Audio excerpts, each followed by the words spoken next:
আসসালামু আলাইকুম এভরিওয়ান, কেমন আছেন সবাই? শেষ নিঃশ্বাসের শব্দ, শেষ পর্ব নিয়ে চলে আসলাম। তো চলুন ঘুরে আসা যাক। ভয়, রোমাঞ্চকর এবং রহস্যের দুনিয়া থেকে।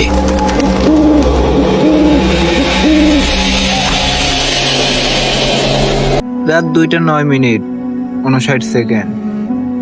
বাতাসের গতি স্তব্ধ হয়ে গেছিল। সময়ের কাঁটা যেন একদম থমকে গেছে।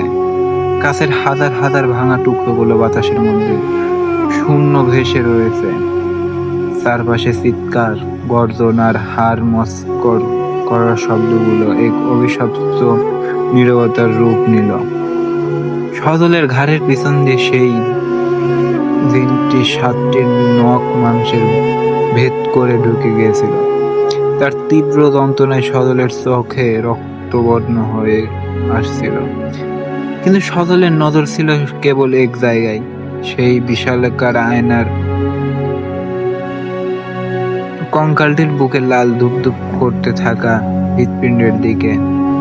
তার ডান হাত থেকে গড়িয়ে আসা মানুষের শেষ ফোঁটা তাজা রক্ত ঠিক সেই লাল হৃৎপিণ্ডের উপরে এসে পড়ল। রক্তের ফোঁটাটা লাগার সাথে সাথে এক বিকট শব্দ পুরো ছায়া সাম্রাজ্য কেঁপে উঠল। সেই কঙ্কালের বুকের ভেতর লাল আলোটা হঠাৎ ধাউ ধাউ করে নীল রঙে এক অলৌকিক আগুনে জ্বলে উঠল। শূন্য ভেসে থাকা আয়না প্রতিটা টুকরো সে সজলের চেহারা বন্দি ছিল।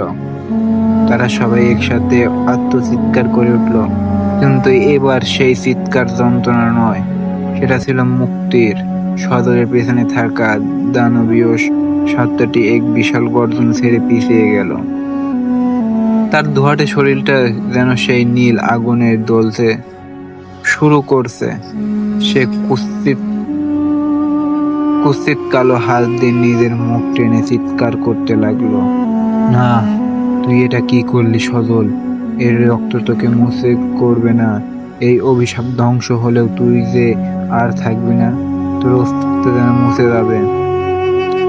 সজল ঘাড় ঘুরে সেই দানবের দিকে তাকালো। সজলের শরীর থেকেও এক নীল রঙের আলো রোশনি বের হচ্ছে। তার ছায়া রূপ নেওয়া হাত পাগুলো ধীরে ধীরে কাছের মতো গুঁড়ো গুঁড়ো হয়ে বাতাসের সাথে মিশে যাচ্ছে। কিন্তু সজলের মুখে এখনো কোনো ভয় নেই। সে এক তৃপ্ত হাসি বলল, আমি যদি কখন মানুষ হিসেবেই নাই জন্মাই, তবে এই দানব হয়ে বেঁচে থাকার চেয়ে মুছে যাওয়া অনেক ভালো। সজল তার সেই শক্তি দিয়ে সেই নীল আগুনের মাঝে নিজের পুরো শরীরটা চেপে দিল। পুরো মুহূর্তে এক অনুভূত বিস্ফোরণ ঘটল। হাজার হাজার আয়না একসাথে চুরমার হয়ে ভেঙে পড়তে লাগলো। সেই ধোঁয়াটে সত্যটি বাতাসের সাথে ছাই হয়ে উড়ে গেল। 1971, 1976, 2006 আর 2026 সালের সমান্তরাল সময়গুলো সব এক জায়গায় এসে ধরে পড়ল।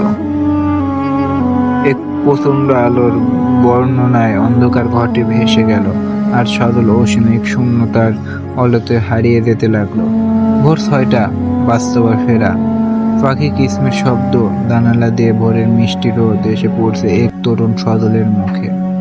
সজল এক হাঁপ ছেড়ে চোখ মেলালো। সে বিছানায় শুয়ে আছে, পুরো শরীর ঘামে ভেজা। বুকের ভেতরে হৃৎপিণ্ডটা এক দ্রুত লাফাচ্ছে। সে ধরফর করে উঠে বসলো। চারপাশে তাকালো সে। এটা তার নিজের সুস্থিত বেডরুম। সামনে পড়া টেবিল, ল্যাপটপ বন্ধ অবস্থায় রাখা, পাশে পানির গিলাস। বাইরে রোদ উঠেছে, রাস্তায় গাড়ি চলার শব্দ পাওয়া যাচ্ছে। সজল তার দুটো হাত তুলে দেখলো, কোনো কালো কালো ছায়া নেই, কোনো ক্ষত নেই, লাল রক্তের মাংস স্বাভাবিক হাত। সে বুক ভরে তাজা বাতাসে টেনে নিল।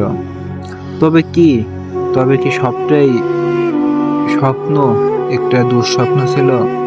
অতিরিক্ত রাত জাগার ফলে তৈরি হওয়া মাথার শ্রম? সজল নিজের কপালে হাত দিয়ে বিড়বিড় করে বলল। সেই স্থির এক দীর্ঘ শ্বাস ফেলল। বেড থেকে নেমে মুখ পানি দেওয়ার জন্য সে বাথরুমের দিকে এগিয়ে গেল। বাথরুমের বেসিনের আয়নার সামনে দাঁড়িয়ে সেই তার চোখে মুখে ঠান্ডা পানির ঝাপটা দিল। পানি দিয়ে মুখ মুছে সে যখন আয়নার দিকে তাকালো, সদরের বুকের রক্ত আবার হিম হয়ে গেল। আয়না সদরের যে প্রতিচ্ছবি দেখা যাচ্ছে, সে মুখ ধুচ্ছে না।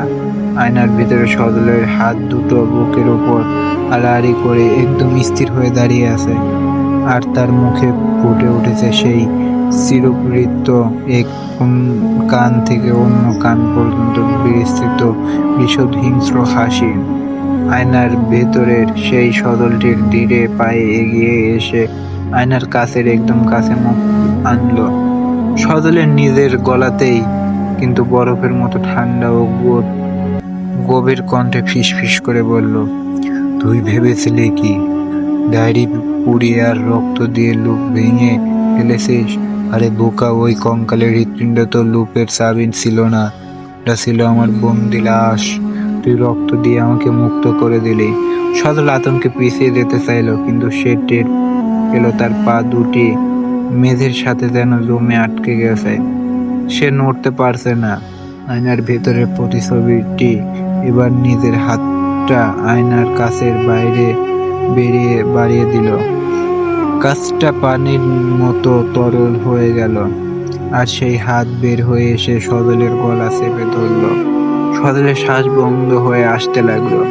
সে দেখতে পেল আয়নার ওপাশে পুরো পৃথিবীটা আসলে একটি বিশাল অন্ধকার ঘর, আর প্রতিদিন সে যেটাকে নিজের আসল জীবন ভাবছিল, সেটা ছিল আয়নার ভিতরের এক ছায়া মাত্র। আয়নার ভিতরে আসল দানবটি সদলকে এক টানে আয়নার কাছে ভেতর টেনে নিয়ে এলো, আর নিজের সদলের জায়গা বাথরুম থেকে হেঁটে বাইরে বেরিয়ে এলো। সে আয়নার দিকে তাকালো। এখন আয়নার ভিতরে আসল সদল বন্দি হয়ে কান্না করছে আর কাছের চারপাশে, কিন্তু বাইরে থাকা নতুন সদলেরটি কেবল তার টি শার্টের কালারটা ঠিক করলো। সে রুমের ক্যালেন্ডারের দিকে তাকালো, সেখানে আজকের তারিখ ও সময় উঠেছে। সে একটা দীর্ঘশ্বাস ছেড়ে আয়নার ভিতরে বন্দি থাকা সদলের দিকে তাকে মিষ্টি করে হেসে বলল, ধন্যবাদ সদল, আমাকে 2026 সালে রক্তে মাংসে মানুষের রূপটা দেওয়ার জন্য। এবার তুমি 50 বছর আয়নার ওপাশে বসে অপেক্ষা করো 1-2-10 মিনিটের জন্য। বাইরে ততক্ষণ নতুন সকালের কড়া রোদ উঠেছে, কিন্তু ঘরের কোণার সেই আয়নাটার নিচে জমানো হয়ে রয়েছে এক ফোঁটা হিমশীত তাজা রক্ত। হে গাইস, এখানেই গল্পটা শেষ করলাম। পরবর্তী নতুন একটা ভিডিও নিয়ে চলে আসবো। তবে আপনারা যদি সাপোর্ট দেন, তবে পরবর্তী ভিডিও আরো ভালো করার চেষ্টা করব ইনশাল্লাহ। তো আপনারা পাশে না থাকলে কেমন করে করব বুঝতে পারছি না, তবে চেষ্টা চালিয়ে যাব যেন ভালো কিছু করতে পারি। তো এখানেই শেষ করছি। আল্লাহ হাফেজ।